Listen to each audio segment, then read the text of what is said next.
Saudi আরবে অনেক প্রবাসী ভাইরা জানতে চান আসলে কাফেলা কি, কাফেলা কখন হতে হবে, কাফেলা করলে লাভ হয় না ক্ষতি হয়।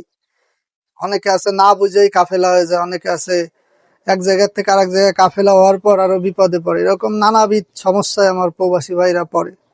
তো সবার কাছে অনুরোধ থাকবে, বিশেষ করে যারা সৌদি আরব প্রবাসী আছেন, যারা নতুন আইছেন বা আসবেন বা আছেন এখন কাফেলায় করবেন এই ধান্দায় ঘুরতেছেন, তাদের কাছে অনুরোধ থাকবে এই ভিডিওটা অবশ্যই সম্পূর্ণ দেখবেন।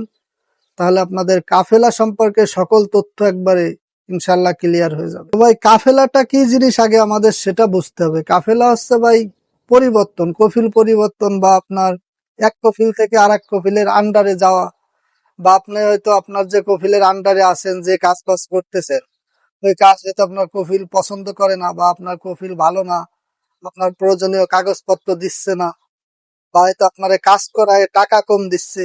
এরকম বিভিন্ন সমস্যায় যখন একটা প্রবাসী ভাই বা একটা প্রবাসী আমরা আসি, সেই সব সমস্যা আমাদের কপিলের কাছ থেকে পাই, এই সমস্যার ভুক্তভোগী আমরা হই, তখনই আসলে আমরা চেষ্টা করি যে কোনভাবে অন্য জায়গায় যাওয়া যায়, অন্য কফিলের কাছে যাওয়া যায়, বা অন্য কফিলের আন্ডারে চলে যাওয়া যায় এর সাইডে।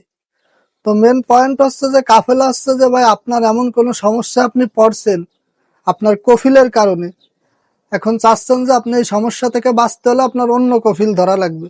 আর এই যে যে প্রসেসটা, এটাই মূলত কাফেলা। আর কাফেলা করলে আপনার লাভ নিশ্চিত হবে, এটা জেনেই আপনার কাফেলা করতে হবে। অনেক সময় দেখা যায় যে অনেক প্রবাসী ভাই কাফেলা করে যে হয়তো তার বেতন কম দিচ্ছে, বা হয়তো তার কাজ 12 মাস আছে, বা সৌদি আরবে হয়তো 3-4 বছর সে একটানা কাজ করতেছে, তার কফিলও ভালো, তারে মাসে মাসে বেতন দেয় বা বিভিন্ন সুযোগ সুবিধা দিচ্ছে। তারপরেও সে হয়তো কারোর কথা শুনে, ওরে কেউ পাম্পটি দিচ্ছে যে হয়তো তুই অন্য জায়গায় গেলে অনেক টাকা পাবি, বা প্ল্যান টিলান্টে কাজ করলে বা অন্য কফিলের দ্বারা গেলে আরো ডবল বেতন।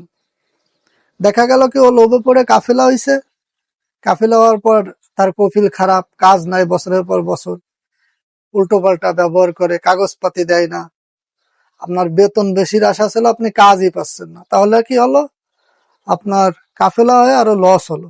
আপনি আগে যে জায়গায় ছিলেন হয়তো আপনার বেতন একটু কম ছিল, কিন্তু আপনার কাজ নিয়মিত ছিল, আপনার কফিল ভালো ছিল, আপনার খোঁজ খবর নিত, আপনার যদি কোনো কাগজপত্র দরকার হয় সেটা দিত। কফিল ভালো হলে আপনার আবার বিভিন্ন সমস্যা আপনি সমাধান করতে পারবেন, যদি কোনো বিপদে পড়েন বা অসুস্থ হন, তারাই হয়তো আপনার চিকিৎসার ব্যবস্থা করে দেয়। এরকম বিভিন্ন সুযোগ সুবিধা পাওয়া যায় যদি আপনার কফিল ভালো থাকে। এখন চিন্তা করলেন আপনি যে আপনার বেতন কম, অন্য জায়গায় কাফেলা হইলে হয়তো আপনার বেতন বেশি হবে, কিন্তু আপনি কাফেলা হইলে দেখা গেল যে আপনার লস হলো। কিন্তু আর একটা বিষয় হচ্ছে, যারা হয়তো দেশ থেকে আইছেন দালালের মাধ্যমে, কোনো কফিলি পান নাই, অবৈধ কাজ বাজ করে বেড়াচ্ছেন, হয়তো সৌদি সরকার একটা ঘোষণা দিছে যার মাধ্যমে আপনি কাফেলা হওয়ার সুযোগ পাচ্ছেন, তখন ভাই কাফেলা আপনার মতো করে হতে হবে, বা এটা আপনার ভাগ্যের উপর নির্ধারণ করে। আপনি হয়তো কাফেলা এমন জায়গায় হলেন যে কফিলটা আসলে খারাপ, হয়তো আপনার কাছ থেকে অতিরিক্ত টাকা নাই, আপনার খোঁজ খবর রাখে না, আপনার যা খুশি তাই ব্যবহার করে, আপনারা সবসময় হুরুপ মারে দেওয়ার ভয় দেখায়, এক্সিট মারে দেওয়ার ভয় দেখায়, তখন আসলে ভাই এটা আপনার দোষ না, এটা আপনার কপালের দোষ। আর আপনার যে কফিল হইছে সেটা তার সমস্যা। এটা সম্পূর্ণ নির্ভর করে আপনার কপালের উপর। যদি আপনি অবৈধ থেকে কাফেলা হন, তাহলে তাহলে এটা আপনার কপাল। আর কাফেলা হওয়ার আগে অবশ্যই একটু তথ্য নিতে পারেন যতদূর, যে ওর আন্ডারে অন্য কোনো আমেল আছে কিনা, মানে আমার অন্য কোনো ভাই ব্রাদার ওর আন্ডারে আছে কিনা, ওর ব্যবহার কেমন, বদ্দারে কাফেলা হলে কি আপনি সুন্দর মতো কাজ করতে পারবেন কিনা। এই তথ্যগুলো যদি ওই কফিলের অন্য কোনো আমেলের কাছে বা অন্য কোনো কর্মীর কাছে আপনি খবরটা নিতে পারেন, নেওয়ার পর যদি কাফেলা হন, তাহলে অন্তত পক্ষে আপনি এটুকু নিশ্চিত থাকতে পারেন যে ও ভালো না খারাপ। কিন্তু আপনি যদি হুট করে এক জায়গায় কাফেলা হয়ে যান, যে তাড়াহুড়ো করে বা কেউ বললো হয়ে গেলেন, বা যে কোনো ভাবে হয়ে গেলেন, তখন কিন্তু বিষয়টা সম্পূর্ণ আপনার কপালের উপর।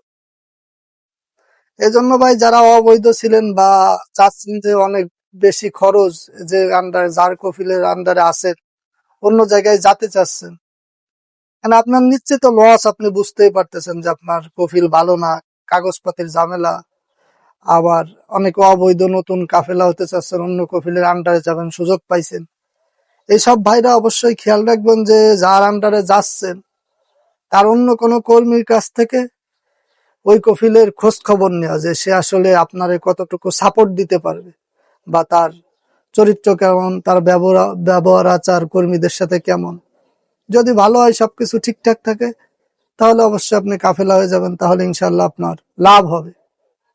আর দ্বিতীয়ত, যদি আপনি কিছু না জানে কাফেলা হন, এটা সম্পূর্ণ আপনার কপাল। তো ভাই, সর্বশেষ কথা হচ্ছে, সারসংক্ষেপে যদি আপনাদের বলি, কাফেলা হচ্ছে এরকম একটা প্রসেস যে আপনার লাভের কারণে যাতে আপনি সুন্দর এবং সুস্থভাবে কাজ করতে পারেন, মানসিক শান্তি পান এবং হয়তো 2-4 টাকা বেশি বেতন পান, এই উদ্দেশ্যে যখন আপনি এক কফিল ছেড়ে আর এক কফিলের আন্ডারে যাবেন, এটাকে মূলত কাফেলা বলে। আর যারা অবৈধ আছেন বা যারা অবৈধভাবে সৌদি আরবে কাজ করতেছেন, হয়তো সৌদি সরকার সুযোগ দিছে, তখন আপনি কোনো কফিলের আন্ডারে যাইতে চাচ্ছেন, এটাকেই মূলত কাফেলা বলে। আর এই কাফেলা হওয়ার আগে অবশ্যই আপনি খোঁজ খবর নেবেন যে আপনার কফিল কেমন হবে। এই খোঁজ খবর নেওয়ার জন্য আপনি ওই কফিলের অন্য কোনো কর্মীর কাছ থেকে খবর নিতে পারেন যে সে কেমন আছে এবং তার বেতন বা তার কাজ কাম কেমন, তার সুযোগ সুবিধা কেমন। সে যদি আপনার উৎসাহ দেয়, তাহলে অবশ্যই কাফেলা হতে পারেন। আর এটাই ভাই সৌদি আরবের কাফেলার সিস্টেম। এভাবেই মানুষ কাফেলা হয়। যে একটু বুঝে শুনে হইতে পারে তার লাভ হয়, আর যে বুঝে শুনে হইতে পারে না তার কে লাভ হয়, কারোর লস হয়। এটা কপালের উপর। তাই ভাই, কাফেলা যে সবসময় আপনার লাভ হবে এটা কিন্তু না, কাফেলার কারণে কিন্তু আপনার লস হইতে পারে। তো এটাই ছিল ভাই কাফেলার তথ্য বিস্তারিত। তো যারা ভিডিওটা দেখলেন, যদি আপনাদের একটু উপকার হয়, অবশ্যই ভিডিওটা শেয়ার করবেন এবং আমার চ্যানেলটা ভাই আপনারা সবাই দয়া করে সাবস্ক্রাইব করবেন।